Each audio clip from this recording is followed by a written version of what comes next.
End of an era. Venezuela's President Hugo Chavez died on Tuesday after a prolonged battle with cancer. What does it mean for the future of the South American nation? And how will it change policies, if at all, in a post-Chavez era? Hello, I'm Anand Naidu, sitting in for Mike Walter, and this is The Heat.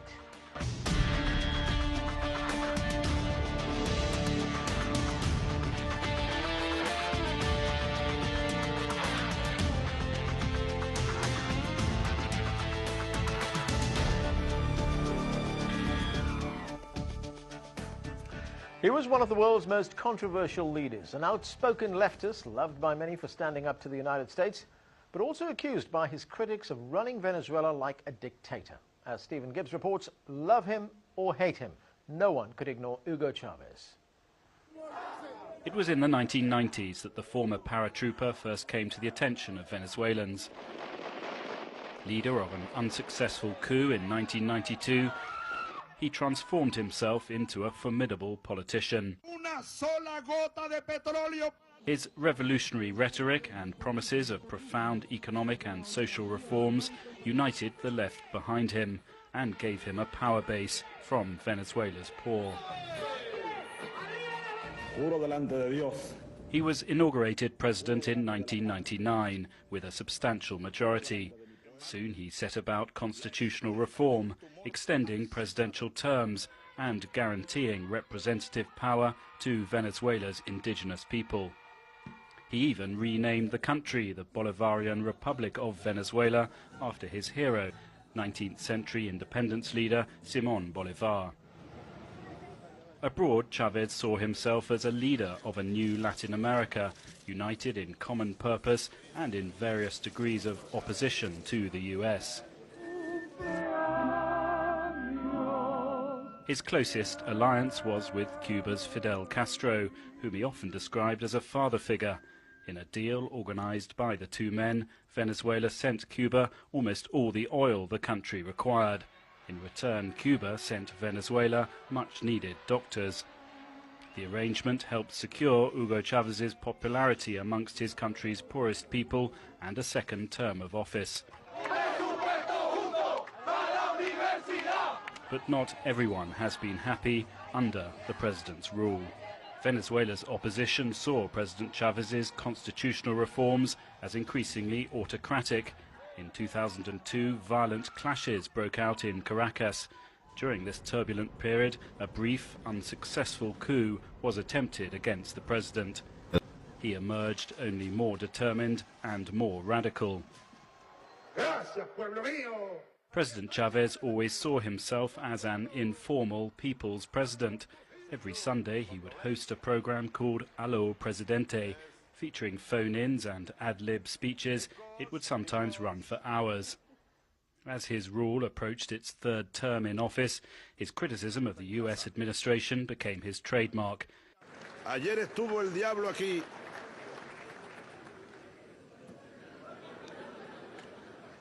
En este mismo lugar huele a azufre todavía. Here at the United Nations, he famously claimed he could smell sulfur.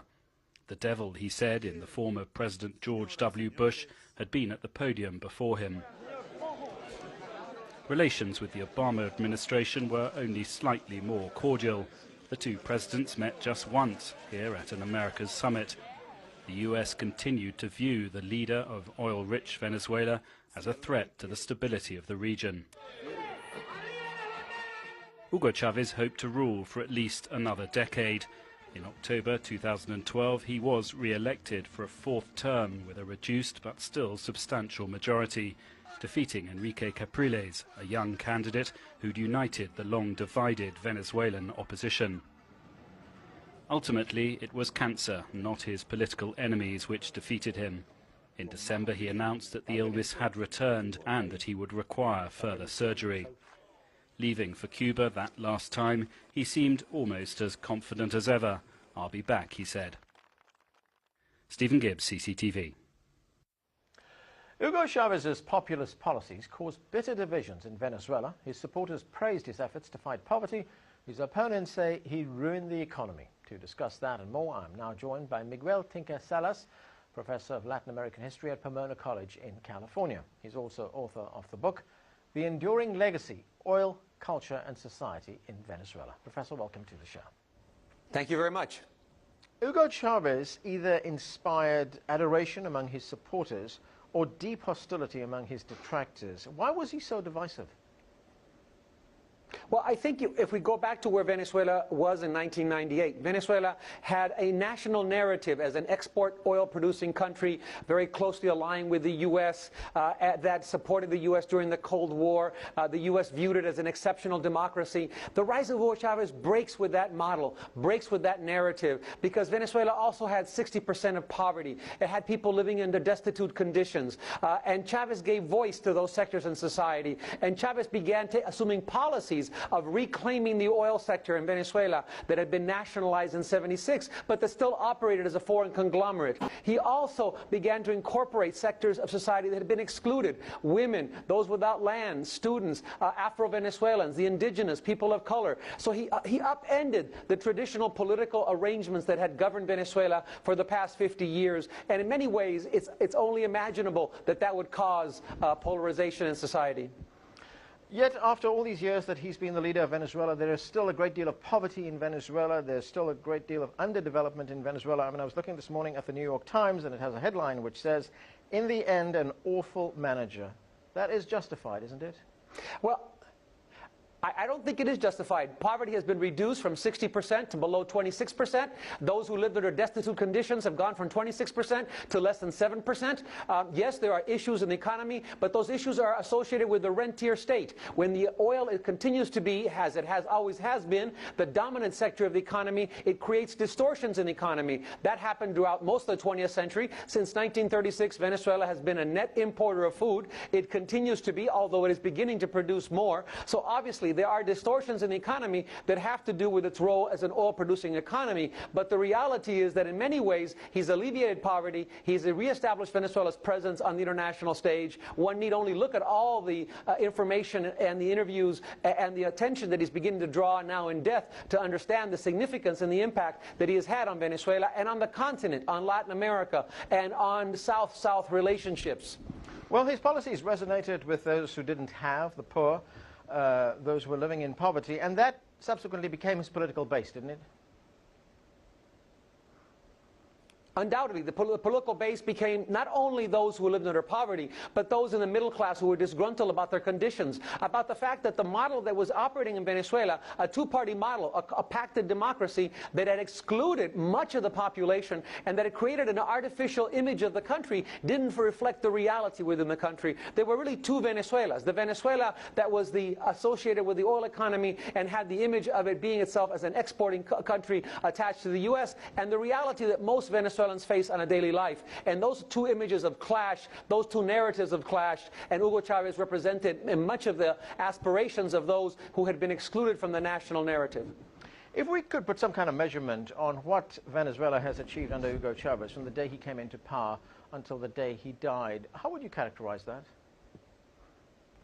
I think you can look at the economy. Venezuela today has now reclaimed its energy industry. It now has the most certified oil reserves in the world. It's the 8th largest gas producing country in the world. Much of that has been the result of reclaiming and renegotiating contracts that have been negotiated under very different power relationships. He has reduced poverty. He has incorporated under a participatory democracy many of the sectors that have been excluded. And he's placed Latin America on an international stage. Much of what he pronounced in 1999 was considered radical is today mainstream. Issues of foreign sovereignty, issues of economic sovereignty, of food sovereignty, and regional integration, because Latin America now has institutions like the UNASUR, the Union of South America, the CELAC, the Community of Latin American and Caribbean Nations, the ALBA, Petrosur, by which it provides oil to Caribbean nations at long-term credit rates. And it's positioned itself within the international stage in ways that Venezuela never existed previously. One of the first things he did was he moved to nationalize a number of the major industries in Venezuela. Was that a good move? The first move was to renationalize the oil industry, which had begun to privatize. It had been nationalized in 1976. That allowed him to reclaim the industry, to renegotiate contracts, and to increase the government's revenue. And that money went into social policy with 60% increase in social policy. Other efforts were aimed at trying to eliminate the bottleneck in the agriculture and in the food-producing industry, and those were nationalized. Not all were successful. There were some that were and some that have not. Many others have been developed at a communal level, at a community level, and they have not had the same success, so that there has been an uneven record on that level. And you have a hybrid economy. Capital is still strong. Capitalist relations of production still continue to dominate most of the economy. At the same time, you have a hybrid model that he proposed as his socialism for the 21st century. Both are coexisting, and it's unclear how they will develop. Talk to us a little bit about his efforts to distribute Venezuela's national wealth to everybody in the nation. He introduced those black cards, black for oil, of course, where people could draw money every month based on those cards. The black cards actually weren't necessarily his policy. That was a policy of the opposition. What he proposed instead was social missions. Once reclaiming control of the oil industry in 2003 and 4, then much of that money was plowed back into the social missions. There was first an education mission, then a health mission to provide medical services to the population, much of which had never seen doctors. Education missions that eventually eradicated illiteracy. Efforts to increase and expand the base of students going to university, with 400,000 new students now going to universities. Programs for eye care, health care, food distribution, subsidized food production. All of those have been key in reducing poverty, and we see that dramatically indicated by the World Bank, by the Economic Commission for Latin America from the UN, and from other world institutions that have now certified that poverty has been reduced significantly, as it's begun to be reduced in most of Latin America. There have been great strides in Latin America to reduce poverty in the last 10 years. And the other thing that he did with oil wealth was he used it very skillfully to establish regional alliances in South America, in Latin America. With the particular two cases are of Petrosur and Petrocaribe. Petrocaribe is essentially a plan to provide oil to countries like Haiti, the Dominican Republic, Cuba, Nicaragua, El Salvador, oil that can be purchased on long-term credit rates so that they don't have the onerous conditions of having to take loans from the World Bank or the IMF and having to repay them immediately. The other arrangement was to provide oil to U.S. communities for low-income people in Boston and New York to buy heating oil at reduced rates. The other one was Petrosur, by which countries like Brazil, Argentina, Bolivia, Ecuador, and Venezuela actually began to coordinate energy policy and begin to speak and negotiate with one voice on questions of energy. And as far as his own political strategy was concerned in Venezuela, I mean, one of the things that he championed and actually got pushed through was to terminate, at least bring an end to term limits in Venezuela. The Constitution initially in 1999 allowed for 2 consecutive elections. That was placed before a ballot in 2007 and defeated, and subsequently brought as part of a major constitutional reform. Eventually it was brought back by popular petitions and also by the National Assembly, obviously with Chavez's support, and allowed to end term limits and allow for the consecutive re-election of all political offices. That actually had an impact for both the opposition and those who supported Chavez, because now, in the case of Capriles Radonsky in Miranda, who is an opponent leader, they could actually also continue to run for office in their state governorships. I want to look a little bit to the future right now. Are we going to see any major changes under a new Venezuelan leader? Look, at this, to all intents and purposes, it's probably going to be Nicolas Maduro once the elections have taken place. The elections will take place in 30 days, and we'll have to see what the outcome is. But if Maduro wins, I think we'll see continuity. I think we'll see continuity with social policy, continuity with foreign relationships. But the reality is that without Chavez, much of the issues now are going to have to be through collective leadership. Maduro does not have the same charisma, the same connection with Venezuela's population. That is impossible to replicate. So on many levels, we're going to have to see institutions actually beginning to fill the void. We're going to have to see a collective collective leadership develop, and we're going to have to see a much more efficient government in dealing with cases of bureaucracy, of bottleneck in the economy, in bottlenecks in food distribution, and in corruption. Those are things that are still unresolved, and I don't think that they will be able to be swept under the rug in many cases, because you don't have the same charismatic leader as Hugo Chavez anymore. Maduro is a different kind of leader. Do you think, with the passing of Chavez, that the relations with the United States will get better?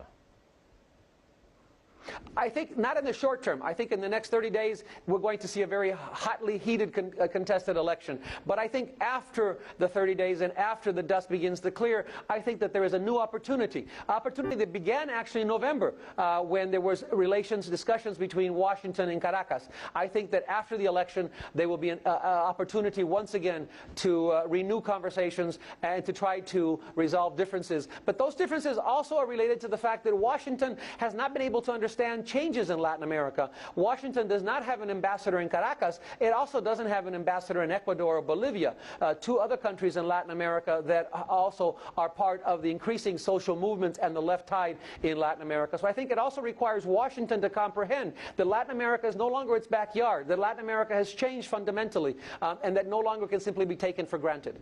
Professor, thanks for joining us. Thank you for your time. There was no love lost between Hugo Chavez and Washington. He referred to the U.S. as a violent invader, while his American critics dismissed him as a despot. Why was the relationship so antagonistic? And can both nations move forward after Chavez? We will talk to a former U.S. ambassador to Venezuela after the break.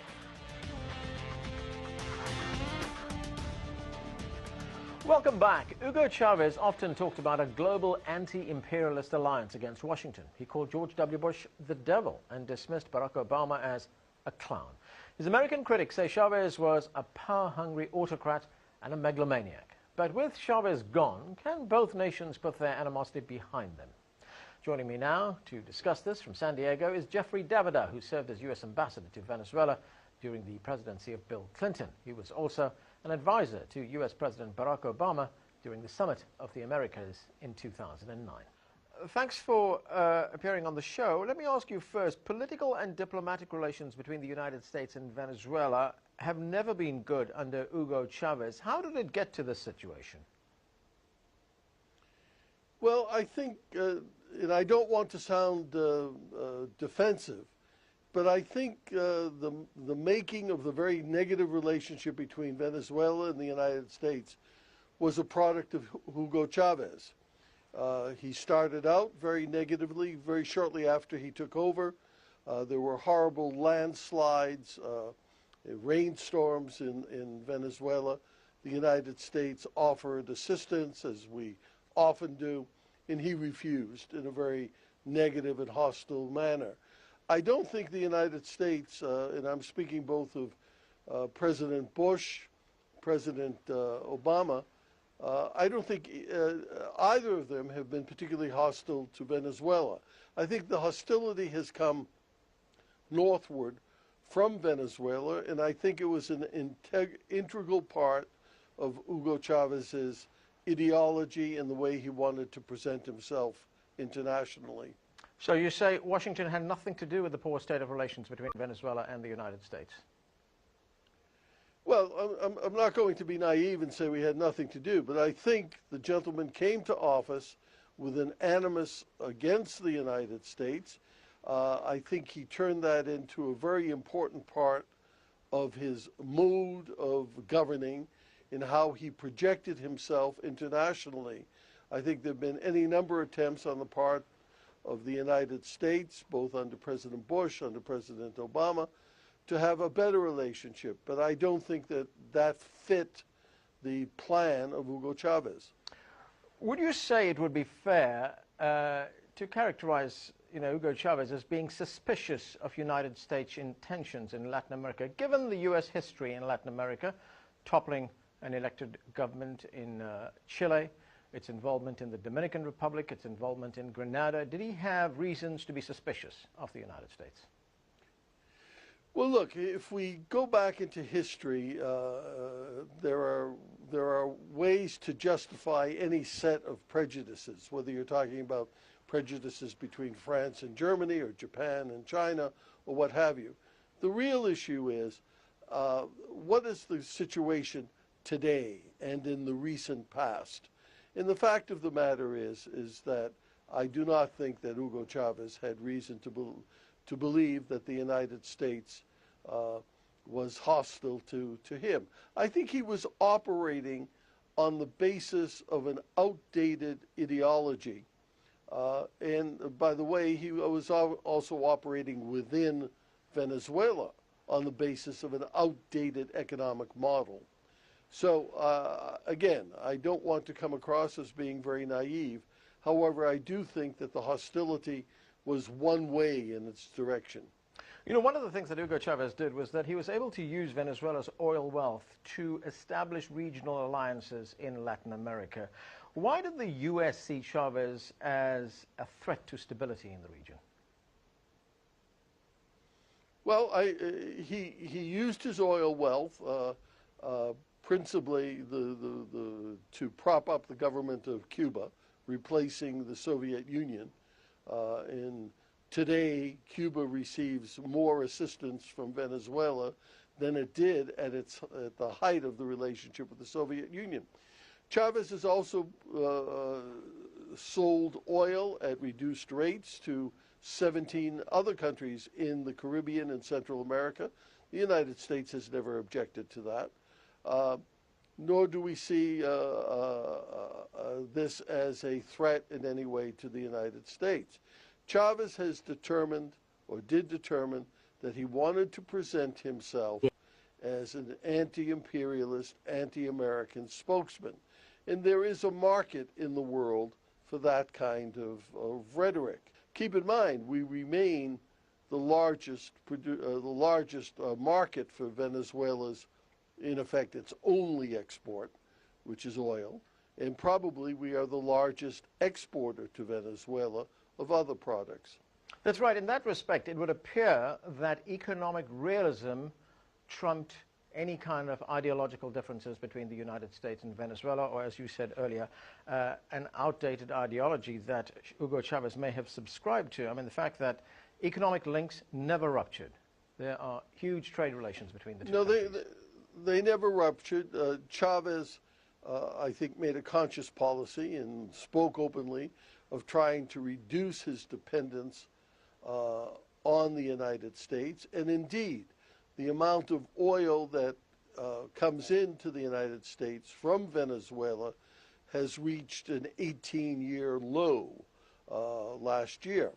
And Venezuela has gone down in importance as an oil exporter to the United States.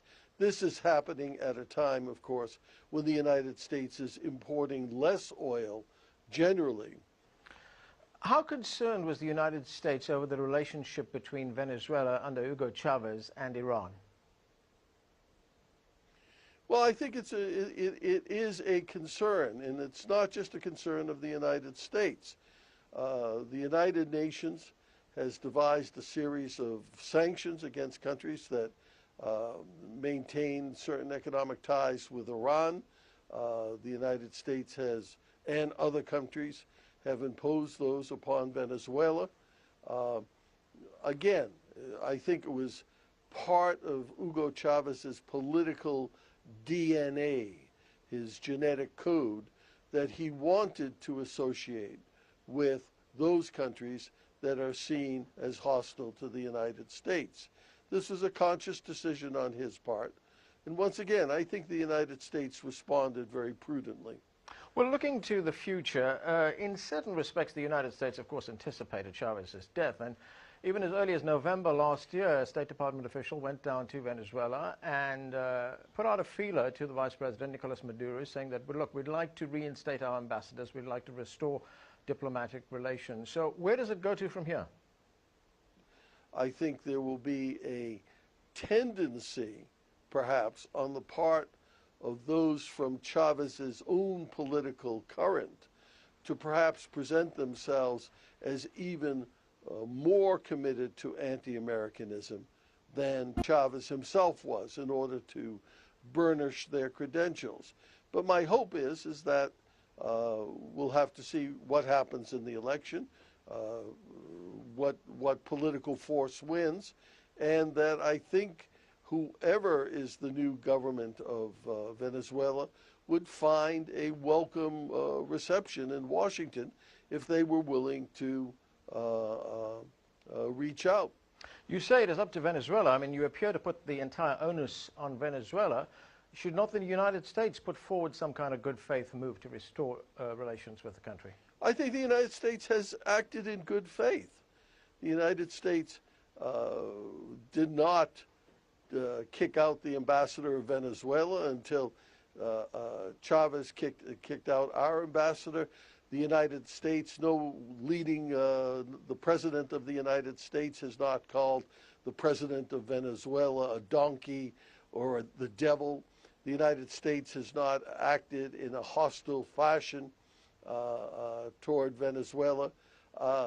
I think we have acted in a very prudent fashion.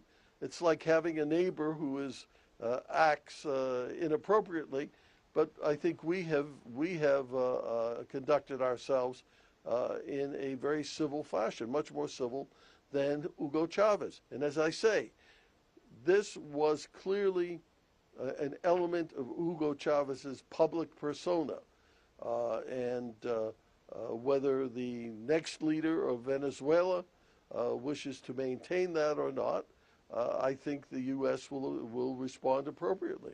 Okay, so we're going to have to leave it there. Thanks for joining us. My pleasure.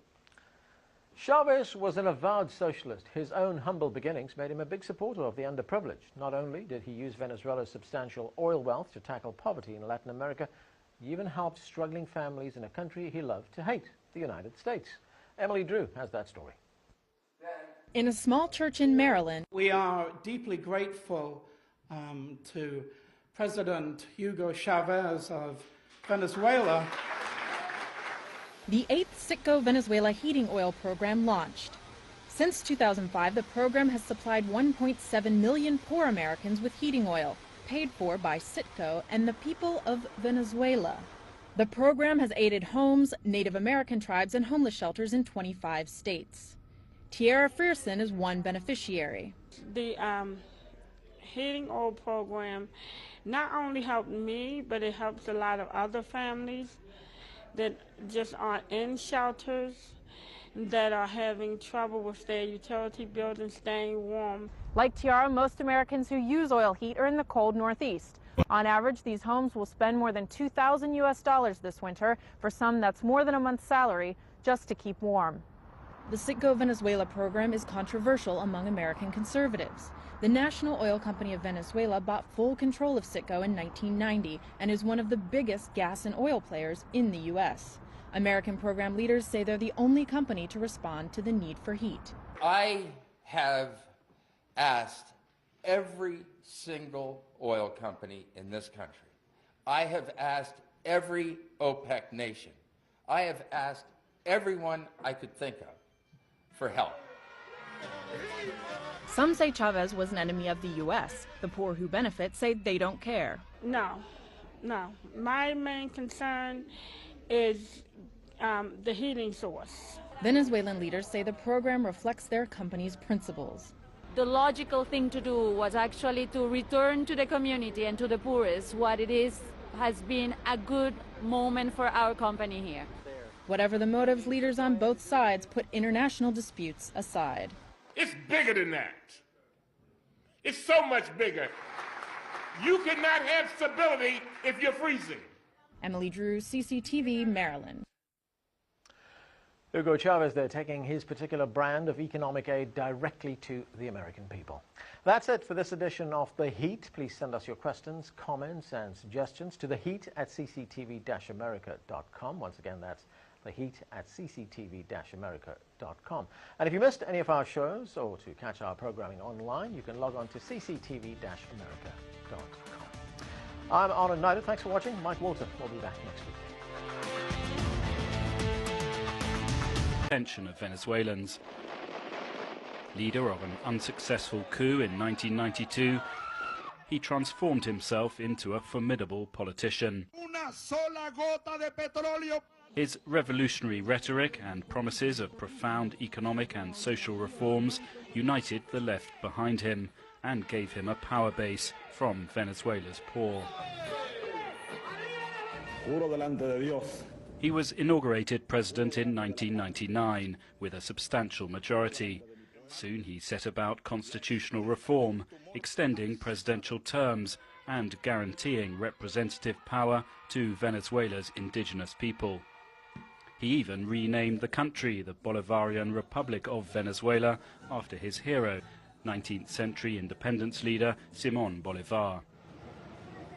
Abroad, Chávez saw himself as a leader of a new Latin America, united in common purpose and in various degrees of opposition to the US. In October 2012, he was re-elected for a fourth term with a reduced but still substantial majority, defeating Enrique Capriles, a young candidate who'd united the long-divided Venezuelan opposition. Ultimately, it was cancer, not his political enemies, which defeated him. In December, he announced that the illness had returned and that he would require further surgery. Leaving for Cuba that last time, he seemed almost as confident as ever. "I'll be back," he said. Stephen Gibbs, CCTV. Hugo Chávez's populist policies caused bitter divisions in Venezuela. His supporters praised his efforts to fight poverty. His opponents say he ruined the economy. To discuss that and more, I'm now joined by Miguel Tinker Salas, Professor of Latin American History at Pomona College in California. He's also author of the book, The Enduring Legacy, Oil, Culture and Society in Venezuela. Professor, welcome to the show. Thank you very much. As an informal people's president, every Sunday he would host a program called Allo Presidente, featuring phone-ins and ad-lib speeches. It would sometimes run for hours. As his rule approached its third term in office, his criticism of the US administration became his trademark.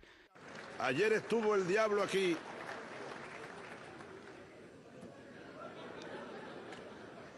En este mismo lugar huele a azufre todavía. Here at the United Nations, he famously claimed he could smell sulfur. The devil, he said, in the form of President George W. Bush, had been at the podium before him. Relations with the Obama administration were only slightly more cordial. The two presidents met just once here at an America's summit. The US continued to view the leader of oil-rich Venezuela as a threat to the stability of the region. Hugo Chávez hoped to rule for at least another decade.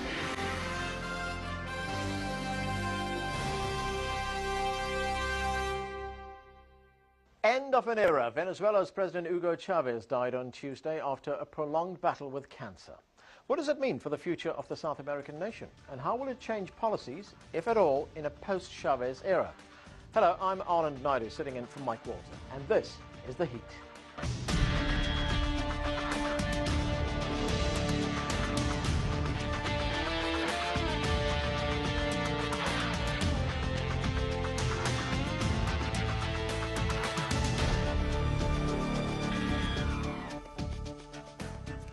He was one of the world's most controversial leaders, an outspoken leftist loved by many for standing up to the United States, but also accused by his critics of running Venezuela like a dictator. As Stephen Gibbs reports, love him or hate him, no one could ignore Hugo Chávez.